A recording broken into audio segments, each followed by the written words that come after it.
दोस्तों नमस्कार। स्वागत है आपका हमारे इस यूट्यूब मंच पर। दोस्तों, कहा जाता है कि जो व्यक्ति सत्ता के लिए नहीं लड़ रहा, हुकूमत के लिए नहीं लड़ रहा, उसे हुकूमत की ताकत के जरिए हराया नहीं जा सकता। और मौजूदा दौर में जब चाहे बात किसानों की हो, बात नौजवानों की हो, बात वंचित समाज के हक और अधिकार का हो, बात चाहे आरक्षण बचाने का हो, संविधान बचाने का हो या वोट का अधिकार बचाने का हो, ये सब मुद्दे जब हुकूमत के लिए नहीं बल्कि हुकूमत की मंशा के खिलाफ जनता के द्वारा लड़े जा रहे हो, तो उस हालात में हुकूमत की ताकत के सामने जनता झुकती नहीं है। और जनता की इन्हीं आवाजों को धार देने के लिए वोट अधिकार यात्रा के माध्यम से एक तरफ कल यानी 17 अगस्त से बिहार के सासाराम से राहुल गांधी अपनी 16 दिनों की यात्रा शुरू कर रहे हैं। पैदल भी और गाड़ी से भी पूरे बिहार में घूमने की परिस्थितियों को निर्मित कर रहे हैं। चुनाव आयोग के द्वारा दिल्ली में प्रेस कॉन्फ्रेंस बुला ली जाए, फुल बेंच की प्रेस कॉन्फ्रेंस बुला ली जाए, तो उसे क्या कहा जाएगा? कल रविवार का दिन है, संडे का दिन और छुट्टी का दिन। केंद्र सरकार के दफ्तरों में आमतौर पर छुट्टियां होती है। उस दिन कोई राजनीतिक नेता प्रेस कॉन्फ्रेंस करे तो बात समझ में आती है, सिविल सोसाइटी के लोग प्रेस कॉन्फ्रेंस करें तो बात समझ में आती है। लेकिन चुनाव आयोग की तरफ से उसकी फुल बेंच, जी हाँ, तीनों चुनाव आयुक्त, मुख्य चुनाव आयुक्त और दो अन्य चुनाव आयुक्त, ये तीनों प्रेस कॉन्फ्रेंस करने के लिए जब जा रहे हो, तो राहुल गांधी की यात्रा की तारीख और फुल बेंच के द्वारा प्रेस कॉन्फ्रेंस बुलाया जाना, ये दोनों क्या इंगित करता है?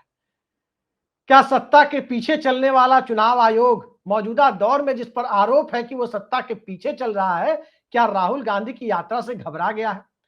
या सुप्रीम कोर्ट ने जो बातें, जो आदेश दिए कि आधार कार्ड को भी वैध दस्तावेज मानना होगा और इसके साथ साथ 65 लाख लोगों के नाम जो बिहार में डिलीट किए गए, चाहे उन्हें मृत मानकर डिलीट किया गया, चाहे उन्हें पलायन के नाम पर डिलीट किया गया, चाहे उन्हें एक से ज्यादा जगह पर वोटर लिस्ट में नाम होने की वजह बताकर डिलीट किया गया, इन तीनों सूची को रीडेबल फॉर्मेट में, पढ़ने योग्य फॉर्मेट में जनता के लिए उपलब्ध कराने के लिए मंगलवार यानी 19 अगस्त की शाम 5 बजे तक की समय सीमा तय कर दी गई।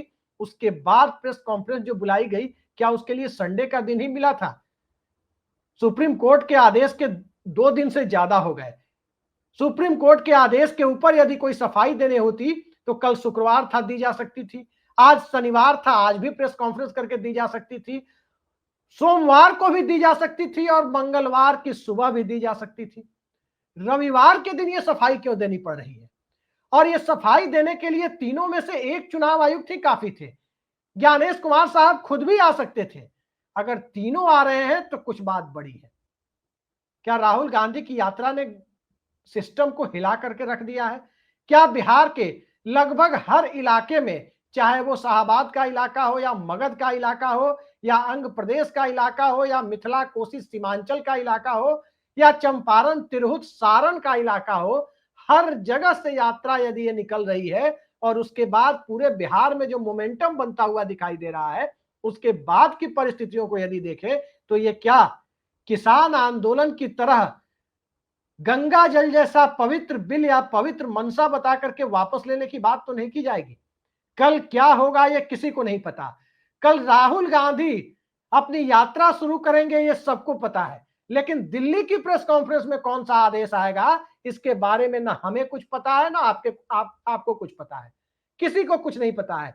बस प्रेस कॉन्फ्रेंस होगी दोपहर में चुनाव आयोग की, यही पता है। लेकिन फुल बेंच की प्रेस कॉन्फ्रेंस, वो भी छुट्टी के दिन, कई सारे सवालों को खड़े करती है। सवाल कैसे?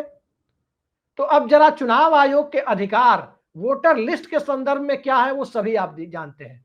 चुनाव कराने के बारे में क्या है उसके बारे में भी कमोबेश सभी जानते हैं। और राहुल गांधी की यात्रा को तब तक नहीं रोक सकते, रोकने का आदेश नहीं जारी कर सकते जब तक कि चुनाव आचार संहिता न लगी हो। आचार संहिता में कोई भी आदेश इस तरह की यात्रा को जारी रखने या रोकने के संदर्भ में चुनाव आयोग जारी कर सकता है, लेकिन अभी तो आचार संहिता लगनी नहीं है।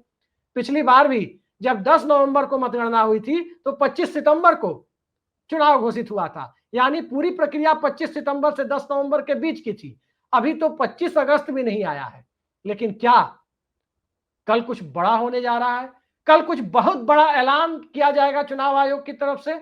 हम सबको प्रतीक्षा है कि कल होगा क्या, कौन सी बात सामने रखी जाएगी। लेकिन जरा बिहार की परिस्थितियों को देखें तो जिस तरह से स्पेशल इंटेंसिव रिवीजन के नाम पर यानी एसआईआर के नाम पर पूरे बिहार में एक अलग तरह की चिंता व्याप्त हो गई।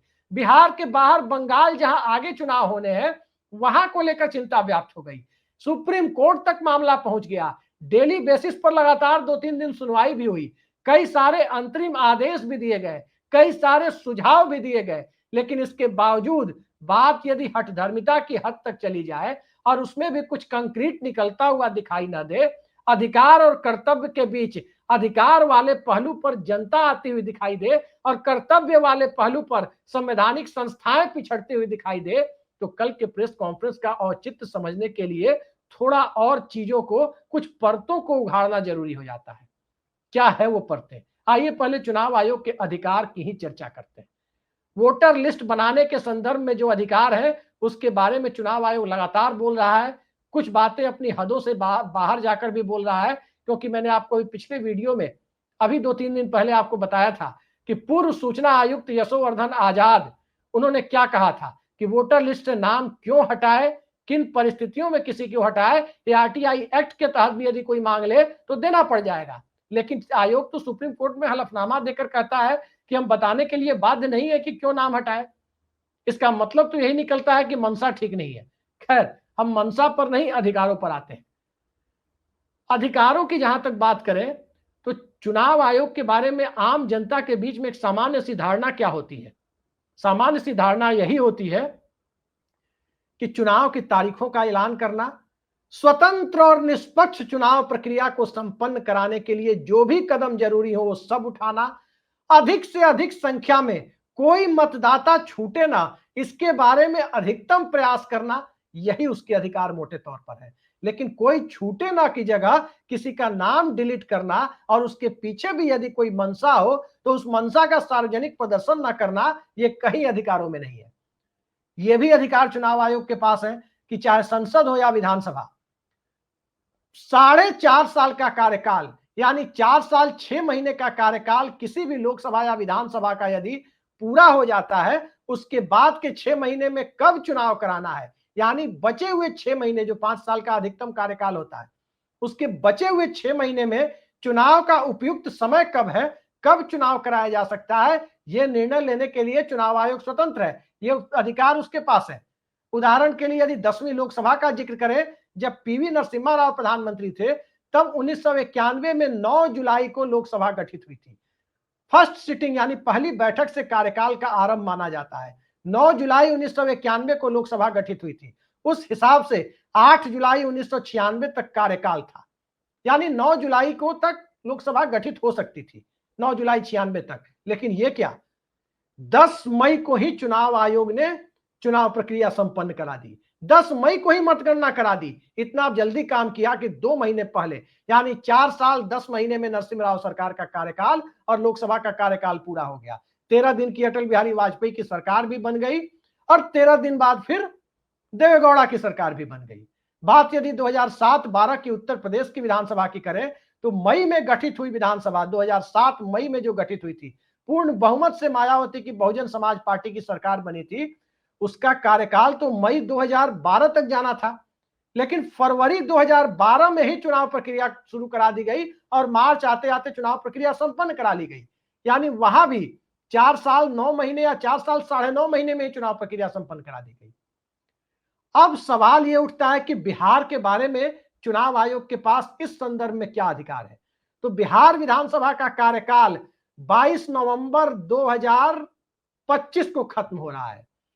तो 22 नवंबर 2025 को जब कार्यकाल खत्म हो रहा है तो इसका सीधा मतलब हुआ कि 22 मई 2025 की रात के 12 बजे के बाद से ही चुनाव आयोग को यह संवैधानिक अधिकार प्राप्त हो गया कि जब वो चाहे चुनाव ऐलान कर दे, जब चाहे वो चुनाव ऐलान कर दे, क्योंकि उसका टारगेट 22 मई 2025 के बाद कभी भी चुनाव कराना है, लेकिन वो तारीख 22 नवंबर 2025 के बाद नहीं होनी चाहिए। यही संवैधानिक प्रावधान है। कल फुल बेंच बैठ रही है। अब सवाल उठता है कि कल फुल बेंच क्या ऐलान कर सकती है। अधिकार क्या है एक सवाल अलग है, मंशा क्या है दूसरा सवाल अलग है, तीसरा सवाल कि क्या सुप्रीम कोर्ट के सवालों का जवाब दिया जाएगा, इसके लिए प्रेस कॉन्फ्रेंस बुलाई गई। और चौथा, क्या राहुल गांधी की यात्रा से पूरा का पूरा सिस्टम घबरा गया है। नरेंद्र मोदी सरकार को के पिछले 10 साल के कार्यकाल को यदि आप देखें तो क्या क्या बातें सामने आती है। मोहन भागवत के आरक्षण बयान के बाद आरक्षण बचाने के लिए चुनाव, उस मुद्दे पर चुनाव, संविधान बचाने के मुद्दे पर पिछली बार चुनाव, वोट अधिकार बचाने के मुद्दे पर अब बिहार जाता हुआ दिख रहा है। यानी जनता को सिर्फ इस लायक बना के छोड़ दिया जाए कि 5 किलो राशन ले लो और घर में बैठ जाओ, अधिकारों की बात मत करो। डेमोक्रेसी के अंदर, लोकतंत्र के अंदर क्या हासिल है, बाबा साहब के संविधान ने दिया क्या है, इस पर बात मत करो। 5 किलो राशन और मोदी जी के भाषण तक यदि सिस्टम को सीमित रखना है तो उस सिस्टम के ऊपर यदि जनता खड़ी होती हुई दिखाई दे रही है तो स्वाभाविक है राहुल गांधी तो निमित्त मात्र है। राहुल गांधी की जगह कोई और भी यात्रा निकाल सकता था, जो विपक्ष में होता वही निकालता। आज भारतीय जनता पार्टी यदि विपक्ष में होती और ये एसआईआर इस तरीके से हो रहा होता तो अब तक इस मामले में तारीफ करनी होगी बीजेपी की कि कांग्रेस पार्टी जो कर रही है उससे 10 गुना आक्रामक तरीके से बीजेपी सामने आ गई होती। ध्यान रखिए वही बीजेपी है जो सीधे सीधे मुख्य चुनाव आयुक्त का नाम लेकर इसके एक मुख्यमंत्री, गुजरात के मुख्यमंत्री नरेंद्र मोदी सीधे सीधे चुनाव आयोग पर जुबानी हमले करते थे। जेम्स माइकल लिंगदो कहां से निर्देश प्राप्त करते हैं, कहीं इटली से तो निर्देश प्राप्त नहीं करते। वो भारतीय जनता पार्टी है और वो आज चुनाव आयोग के अधिकार, संवैधानिक संस्थाओं के सम्मान की बात कर रही है। खैर, वक्त की बात है। वो साल दूसरा था, ये साल दूसरा है। वो साल 2002 का था, ये साल 2025 का है। 23 सालों में वक्त बहुत बदल गया, लेकिन इन 23 सालों में जो नहीं बदला वो नरेंद्र मोदी का मिजाज, मोदी के सहारे चलने वाले सिस्टम का मिजाज, जो गुजरात से चलकर अब दिल्ली के सिस्टम पर पिछले 11 सालों से हावी है। लेकिन 11 सालों से सिस्टम को जिस तरह से नचाने की कोशिशें हुई, उसमें कभी इलेक्टोरल बॉन्ड पर संविधान पीठ बनी, तो कभी दिल्ली सरकार के, केजरीवाल सरकार के अधिकारों को तय करने के लिए संविधान पीठ बनी, कभी एनजेएसी पर संविधान पीठ बनी, कभी राइट टू प्राइवेसी पर संविधान पीठ बनी, कभी अरुणाचल सरकार गिराने बचाने के खेल में नाबाम रेबिया पर संविधान पीठ बनी, कभी महाराष्ट्र में भगत सिंह कोश्यारी के द्वारा शिवसेना की सरकार को गिराने को लेकर के जो कोशिशें हुई, कथित कोशिशें, उसके ऊपर संविधान पीठ बनी। यानी सिस्टम की कारगुजारियों की वजह से जब संविधान पीठ बनाने की पूरी सीरीज सामने आ गई, उसके बाद यदि अधिकार यात्रा की बात हो रही है तो कल ज्ञानेश कुमार उनका आयोग प्रेस कॉन्फ्रेंस में करेगा क्या? यही तो सवाल है। क्या एसआईआर की प्रक्रिया को रद्द घोषित कर दिया जाएगा या स्थगित कर दिया जाएगा कि बिहार चुनाव के बाद करेंगे? तब तक के लिए स्पेशल समरी रिव्यू यानी एसएसआर जो जनवरी महीने में हुआ था और उस वक्त जो वोटर लिस्ट प्रकाशित हुई थी, क्या उसी आधार पर चुनाव होंगे? और जैसे प्रधानमंत्री ने कहा था, किसान आंदोलन को, किसान बिल को पास कराए जाने के बाद, विवादास्पद कृषि बिलों को पास कराए जाने के बाद जब 13 महीने तक किसान सड़कों पर बैठे रह गए, दिल्ली को घेर कर बैठे रह गए, उसके बाद प्रधानमंत्री को यह कहना पड़ा कि हम गंगा जल जैसे इस पवित्र बिल को अपने किसान भाइयों को समझा नहीं पाए। तपस्या में ही कोई कमी रह गई होगी। तो क्या चुनाव आयोग की तपस्या में ही कोई कमी रह गई? यही बताने के लिए कल एसएसआर को वापस लेने या एसएसआर को तत्काल प्रभाव से स्थगित करने की बात कही जाएगी। देखते हैं कल क्या कहा जाएगा। या फिर एक थोड़ी दूर की कौड़ी, बहुत भरोसा तो मुझे भी नहीं है, लेकिन अधिकार तो चुनाव आयोग को है, कल बिहार चुनाव की तारीखों का ऐलान तो नहीं कर दिया जाएगा ताकि राहुल गांधी की यात्रा को रोका जा सके? संभावनाएं बहुत सारी हैं, कह कुछ नहीं सकते कि कल क्या होगा। लेकिन दिल्ली में जो प्रेस कॉन्फ्रेंस अचानक बुलाई गई है, चुनाव आयोग की फुल बेंच जो बैठ रही है 3 मेंबर की, प्रेस के सामने आ रही है, तो कुछ तो बड़ा है, कुछ तो है। राहुल गांधी की यात्रा से सिस्टम के अंदर घबराहट है, जनता के द्वारा अपने अधिकारों के लिए खड़े होने की मानसिकता को देखते हुए सिस्टम के अंदर जो घबराहट है वो और ज्यादा बढ़ी हुई है, या फिर सुप्रीम कोर्ट के आदेश के बाद जो पोल खुलने का डर तो सामने नहीं आ रहा है, जिस वजह से लीपापोती की कवायद तो नहीं हो रही है। एक तरफ सासाराम में राहुल गांधी निकलेंगे, लेकिन सासाराम याद रखिए वो जगह है जहां पिछले 350-400 सालों से शेरशाह सूरी भी कब्र में विराजमान है। तो सासाराम में राहुल गांधी पहुंचे हैं, तो वहां अब सिस्टम के अंदर कब्र की बात तो हम नहीं कह सकते, लेकिन मानसिकता की कब्र, कौन सी मानसिकता की कब्र बनाने राहुल गांधी वहां जा रहे हैं, इसको लेकर सिस्टम तो नहीं डरा हुआ है। ये असल सवाल है, और इसी सवाल का जवाब एक तरफ सासाराम से देने की कोशिश होगी, तो दूसरी तरफ दिल्ली की प्रेस कॉन्फ्रेंस से देने की कोशिश होगी। देखते हैं आगे आगे होता क्या है। जो भी होगा पल पल की अपडेट से हम आपको रूबरू कराते रहेंगे। आज के लिए इतना ही। नमस्कार।